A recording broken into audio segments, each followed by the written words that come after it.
તો નમસ્કાર દોસ્તો, ફરી એકવાર સ્વાગત છે આપનું ગુજરાત અપડેટ ચેનલની અંદર। તો દોસ્તો, આ વિડીયોમાં આપણે ગુજરાતી સમાચાર ખેડૂત માહિતી વિશે માહિતી મેળવવાના છીએ। તો વિડીયોને લાઈક કરી દેજો અને ચેનલને સબસ્ક્રાઈબ ના કરી હોય તો ચેનલને સબસ્ક્રાઈબ કરી લેજો। તો દોસ્તો, પહેલી ખબરની વાત કરીએ તો આજથી નવા ગેસ સિલિન્ડરના ભાવ લાગુ। ઓઇલ માર્કેટિંગ કંપનીઓએ લોકસભા ચૂંટણી વચ્ચે મે મહિનાના પહેલા દિવસે સામાન્ય લોકોને રાહત આપી છે। કંપનીઓએ 19 કિલોના કોમર્શિયલ સિલિન્ડરની કિંમતમાં 19 રૂપિયાનો ઘટાડો કર્યો છે। નવી કિંમતો આજથી 1 મેથી દેશભરમાં લાગુ થઈ જશે। જોકે ઘરે વપરાતા 14.2 કિલોના ગેસ સિલિન્ડરની કિંમતમાં કોઈ ફેરફાર કરવામાં આવ્યો નથી। તો દોસ્તો, આગળની ખબરની વાત કરીએ તો આજથી બદલાશે આટલા નિયમો। 1 મે 2024થી બદલાઈ જશે આ નિયમો। એલપીજી, સીએનજી અને પીએનજી ગેસના ભાવમાં ફેરફારો થશે। યસ બેંકના ક્રેડિટ કાર્ડ પર 15,000થી વધારે બિલ પેમેન્ટ પર 1% વધારાનો ચાર્જ ચૂકવવો પડશે। આઈડીએફસી ફર્સ્ટ બેંકના ક્રેડિટ કાર્ડથી 20,000થી વધારે બિલ પેમેન્ટ પર 1% વધારાનો ચાર્જ તથા 18% જીએસટી વસૂલાશે। 1થી આઈસીઆઈ બેંકના ગ્રાહકોના સેવિંગ એકાઉન્ટ બદલાશે, પર તેના પર લાગુ ચાર્જ પણ ફેરફાર થશે। મે મહિનામાં કુલ 14 દિવસો બેંકો બંધ રહેશે। તો દોસ્તો, આગળની ખબરની વાત કરીએ તો નોકરીની ગેરંટી તેમજ 1 લાખની સહાય। મહાલક્ષ્મી યોજનાથી મહિલાઓને આર્થિક સહાય મળે છે। દરેક પરિવારની મહિલાના ખાતામાં વાર્ષિક 1 લાખ રૂપિયા જમા કરવામાં આવશે। દરેક મહિલાના ખાતામાં 8,500 જમા કરાશે। ગરીબી રેખાની બહાર નહીં આવે ત્યાં સુધી મદદ મળતી રહેશે। પહેલી નોકરી પાકે યોજનાથી ગ્રેજ્યુએટ યુવાનને મદદ મળશે। યુવાન 1 વર્ષ સુધીની સરકાર પાસેથી નોકરીની ગેરંટી માંગી શકશે। તો દોસ્તો, આગળની ખબરની વાત કરીએ તો જાન બચાવવાની વેક્સિનને બની ખતરો। કોરોના મહામારી બચાવવા ભારતમાં કોવિશિલ્ડ વેક્સિન અપાતી હતી, જેને લઈને રસી બનાવતી કંપની એસ્ટ્રાઝેન્સે ઇંગ્લેન્ડની કોર્ટમાં સ્વીકાર્યું છે કે તેની રસીથી લોહીના ગઠ્ઠા જામી જવાથી હાર્ટ એટેક અને બ્રેન સ્ટ્રોક તથા પ્લેટમેન્ટનો ઘટાડો જેવી સમસ્યા થઈ શકે છે। કોરોનાથી બચવા માટે કરોડો ભારતીયોને કોવિશિલ્ડના ડોઝ અપાયા હતા। તો દોસ્તો, આગળની ખબરની વાત કરીએ તો રૂપાલા વિવાદનો આવ્યો અંત। લાંબા સમયથી રૂપાલા સામે ચાલતા વિવાદનો અંત આવ્યો છે। મતદાન પહેલાં ક્ષત્રિયોએ આંદોલનની તલવાર મ્યાનમાં મૂકી દીધી છે। ગુજરાત રાજ્ય ક્ષત્રિય રાજપૂત સંસ્થાઓ સંકલન સમિતિના મુખ્ય સંકલનકર્તા રમજુભા જાડેજાએ સોશિયલ મીડિયામાં મોટી જાહેરાત કરી છે। તેમણે ભાજપની કોઈપણ સભામાં હોબાળો કે વિરોધ ન કરવા અપીલ કરી છે।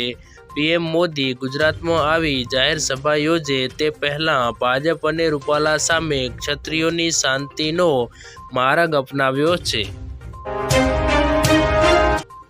તો દોસ્તો, આગળની ખબરની વાત કરીએ તો વેક્સિનને લઈને કોંગ્રેસનું નિવેદન। કોવિશિલ્ડ વેક્સિન મામલે ગઈકાલે ચોંકાવનારો ખુલાસો થયો હતો, જે મુજબ કોવિશિલ્ડ વેક્સિન લેનારા લોકોમાં લોહી જાડું થવાની, લોહીના ગઠ્ઠા થવાની આડઅસરનો ઉલ્લેખ કરવામાં આવ્યો છે।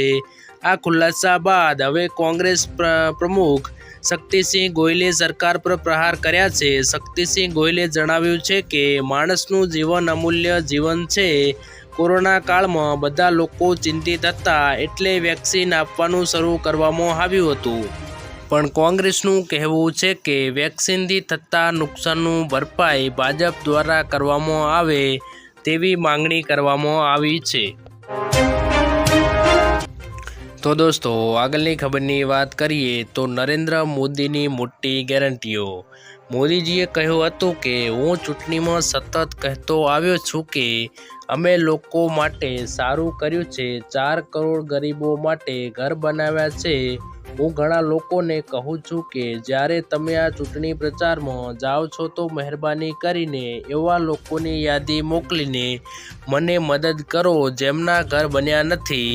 મારો ત્રીજો કાર્યકાળ શરૂ થતાની સાથે જ હું કામને આગળ વધારવા માગું છું. મારો ત્રીજો કાર્યકાળ શરૂ થતાની સાથે વડાપ્રધાન તરીકે વિક્રમી ત્રીજો કાર્યાલય મેળવવાનો વિશ્વાસ ધરાવતા પીએમ મોદીએ ભવિષ્ય માટે તેમનું વિઝન પણ રજૂ કર્યું હતું.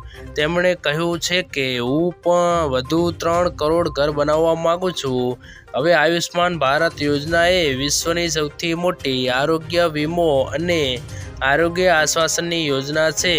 આ 55 કરોડ લોકોના સારવારનો વિશ્વાસ છે. આ ભરોસો છે કે મોદી સરકાર તમારી સાથે જ છે. તો દોસ્તો, આગળની ખબરની વાત કરીએ તો આજના મુખ્ય ખેડૂત સમાચાર. 29 એપ્રિલે રેકોર્ડ બ્રેક આવકને લીધે એરંડા બજારે પ્રતિ મણ 1100ની સપાટી તોડી હતી. ડુંગળીમાં નિકાસ છૂટ માત્ર નામ પૂરતી, ભાવમાં કોઈ અસર નહીં. મહુવામાં લાલના 100 થી 309 ભાવ મળ્યા હતા. સફેદના 205 થી 281. જુવાર બાજરામાં ભાવ નીચી સપાટી પર અથડાઈ રહ્યા છે. હાલમાં તબક્કે બજારમાં કોઈ મોટી મૂવમેન્ટ નથી અને બજારમાં લેવાલી પર મર્યાદિત પણ હોવાથી જુવારના ભાવ હજી થોડા નીચા જાય તેવી ધારણા રહેલી છે. તો દોસ્તો, આગળની ખબરની વાત કરીએ તો ઉનાળુ વેકેશનની નવી જાહેરાત. ગુજરાત માધ્યમિક અને ઉચ્ચતર માધ્યમિક શિક્ષણ બોર્ડ હસ્તકની સ્કૂલમાં 6 મેથી ઉનાળુ વેકેશન જાહેર કરવામાં આવ્યું હતું, પરંતુ ચૂંટણીને કારણે વેકેશનની તારીખમાં ફેરફાર કરવામાં આવ્યો છે.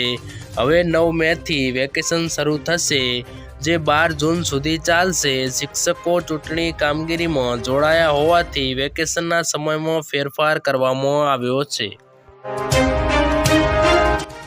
તો દોસ્તો, આગળની ખબરની વાત કરીએ તો અંબાલાલની વાવાઝોડાની લઈને આગાહી.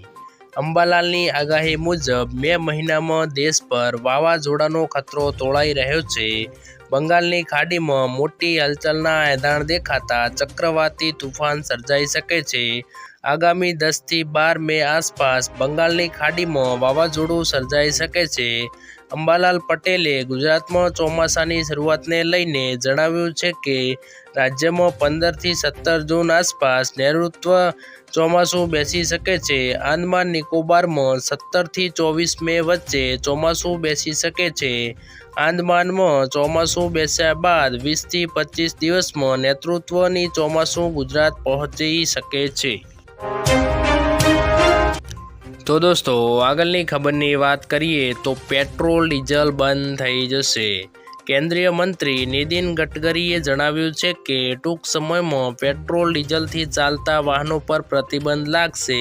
પેટ્રોલ ડીઝલના સ્થાને હવે ગ્રીન હાઇડ્રોજનની ચાલતા વાહનો આવશે, જે પાણીમાંથી બનાવવામાં આવશે. પાણીમાંથી ઓક્સિજન અને હાઇડ્રોજનને પાણીમાંથી અલગ કરીને ગ્રીન હાઇડ્રોજન તૈયાર કરવામાં આવશે.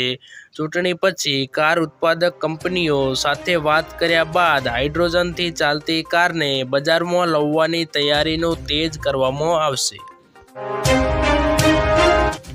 તો દોસ્તો, આગળની ખબરની વાત કરીએ તો ગરમીનો નવો રાઉન્ડ, સાવધાન ગુજરાત. હવામાન વિભાગે ગઈકાલે આગાહી કરી હતી કે 3 દિવસ સૌરાષ્ટ્રના કેટલાક જિલ્લાઓમાં હીટવેવની શક્યતા રહેલી છે, જેમાં ભાવનગર, પોરબંદર અને કેન્દ્રશાસિત પ્રદેશોમાં દીવમાં હીટવેવમાં શક્યતા રહેલી છે. આ ઉપરાંત અમદાવાદ સહિત આસપાસના ભાગોમાં પણ તાપમાનનો પારો 40 ડિગ્રીએ પાર રહેવાની શક્યતા રહેલી છે. આજે એવી માન્યતા છે કે બપોરના 12 થી 4 વાગ્યા દરમિયાન તાપમાન ટોચ ઉપર હોય છે, પરંતુ હવે બપોરના 3 થી સાંજના 6 વાગ્યા સુધી તાપમાન ટોચ પર પહોંચી રહ્યું છે.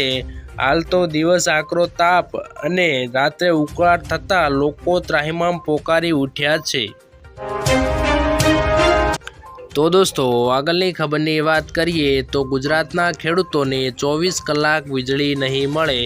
ચૂંટણી સમયે 24 કલાક વીજળી આપવાના વાયદા કરનાર ગુજરાત સરકારે તોલું તોડી નાખ્યું છે। વિધાનસભામાં ખુદ સરકારે કબૂલાત કરી છે કે ગુજરાતના ખેડૂતોને 15 કલાક વીજળી આપવાનું પણ કોઈ આયોજન નથી। આ જ કારણે ખેડૂતોને હજુ પણ ખેતી માટે વીજ ધંધાઓનો સામનો કરવો પડશે। રાજ્યમાં ખેડૂતોને હાલમાં 8 કલાકથી વધુ વીજળી મળતી પણ નથી। તો દોસ્તો આગળની ખબરની વાત કરીએ તો 17મા હપ્તા પહેલાં સારા સમાચાર। લોકસભાની ચૂંટણી વચ્ચે ખેડૂતોને સરકાર તરફથી મોટી ભેટ મળવા જઈ રહી છે, જેની તૈયારીઓ લગભગ અંતિમ તબક્કામાં છે। હવે ટૂંક સમયમાં કેન્દ્રની મોદી સરકાર દ્વારા PM કિસાન સન્માન નિધિ યોજના હેઠળ ખેડૂતોના ખાતામાં 2000 રૂપિયાનો 17મો હપ્તો મોકલવામાં આવશે, જેના કારણે લોકોને બમ્પર લાભ મળશે। એવું માનવામાં આવે છે કે આ હપ્તાથી લગભગ 12 કરોડ ખેડૂતોને ફાયદો થશે। જોકે હપ્તાની રકમ ક્યારે જાહેર કરવામાં આવશે તે તારીખ હજુ સુધી સરકાર દ્વારા સત્તાવાર રીતે જાહેર કરવામાં આવી નથી। મીડિયા રિપોર્ટ્સમાં 15 મે સુધી જ ઉલ્લેખ કરવામાં આવ્યો હતો કે ગમે તે થશે પણ એક મોટી ભેટ સાબિત થશે। જો તમે હપ્તાનો લાભ મેળવવા માંગતા હો તો કોઈ પણ મહત્વપૂર્ણ કામ સમયસર પૂર્ણ કરી લો, નહીં તો પૈસા અટકી જશે। તો દોસ્તો આજના વિડીયોમાં આટલું જ। જો વિડીયો પસંદ આવ્યો હોય તો વિડીયોને લાઈક કરી દેજો અને ખેડૂત સમાચાર માટે આપણી આ ચેનલ ગુજરાત અપડેટને સબસ્ક્રાઈબ જરૂરથી કરી લેજો।